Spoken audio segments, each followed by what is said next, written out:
After a workday ends, the mind continues to loop through unfinished tasks and half-read messages. This mental replay can make it difficult to relax and enjoy free time. People often find themselves checking emails or responding to messages late into the evening.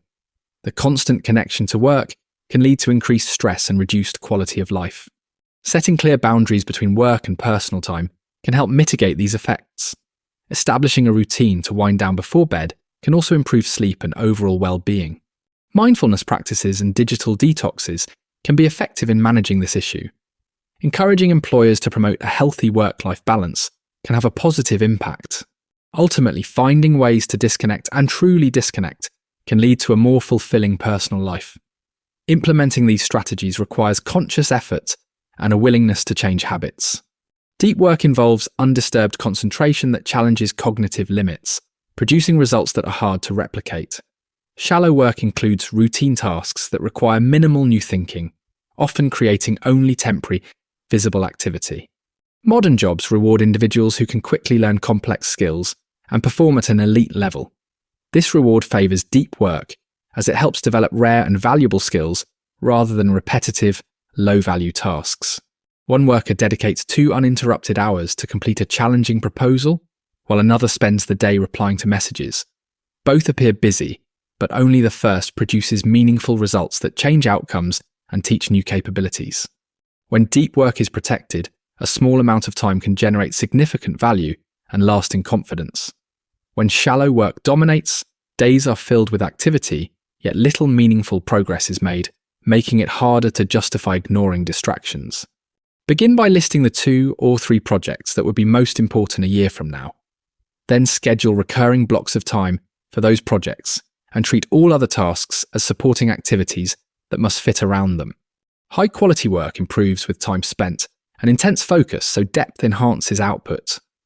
Intensity diminishes when the mind frequently returns to previous tasks, leaving attention residue after a switch. Residue makes even short distractions costly, as the unfinished task continues to pull thoughts during the next activity. This is why constant email checks, quick chats, and tab hopping create long stretches of low-quality thinking. Deliberate practice builds skill by forcing a specific circuit to fire repeatedly, requiring uninterrupted concentration. When distraction is present, attention becomes diffused, feedback weakens, and improvement slows even with long hours. Deep work trains both the ability to produce and the ability to learn quickly. It also protects the mind from residue by keeping a single target in view until a clear stopping point. Choose one cognitively demanding task each day and decide what finished means before the session begins.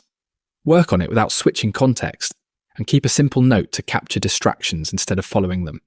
A deep work habit requires a clear ritual, specifying where you work, how long, and what you will do.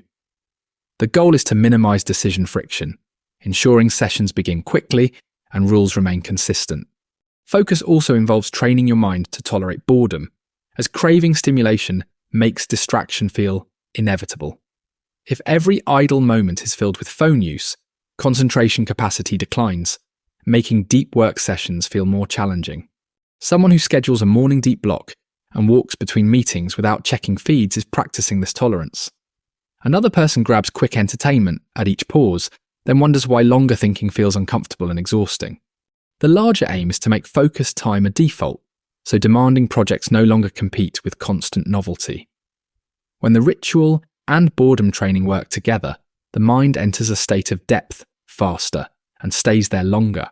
Plan one daily deep session with a specific start and end, and treat small weights as practice for calm attention. If you want more routines for deep focus and less reactive work, please subscribe, as consistency fosters these skills.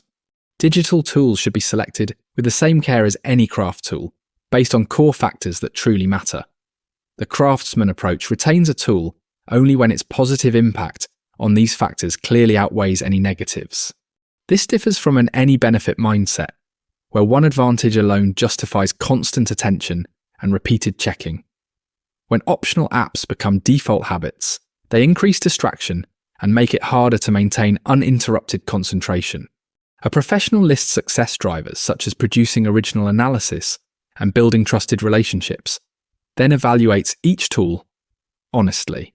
If a platform adds minor connection but causes frequent checking, the net effect is a loss of depth and weaker output. This idea protects the deeper goal of learning hard things quickly, ensuring that attention is focused on what truly matters. It also reduces attention residue by lowering the number of tempting entry points into shallow conversations during the day. Write down your core professional goals, list the tools you use, and score each tool against those goals. Keep only the tools that pass this test and replace the rest with deliberate, scheduled ways to connect. Shallow work cannot be eliminated, but it must be contained so that deep work has room to happen. Fixed schedule productivity sets a hard end to the day, forcing careful choices about what commitments enter the calendar. This scarcity mindset makes shallow requests look disruptive, so the default answer becomes no unless value is clear. Reducing shallow obligations frees energy for deep alternatives, often producing more value than a crowded schedule. One approach is to measure how long each shallow activity takes and ask whether it supports something you actually need. Another approach is to batch communication into planned windows, so messages are handled efficiently without bleeding into focus blocks. These constraints connect back to the earlier formula because focus intensity stays high when the day has fewer context shifts. They also make it easier to rest because work is finished on purpose instead of hovering in the background. End each afternoon by reviewing open loops, planning the next day, and recording a clear point where work stops. Then say a final shutdown phrase and leave, so the evening can restore attention for the next deep session. Treating focused concentration as a skill to train, rather than a mood to wait for, is the central shift. When depth becomes normal, demanding work gets finished faster, and the rest of life has more predictable boundaries.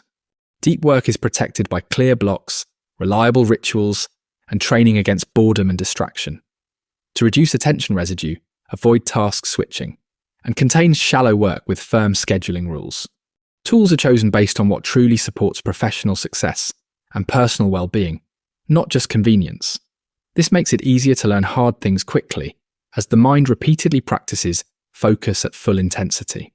Over months, this approach builds rare capabilities, higher quality output, and a calmer relationship with work.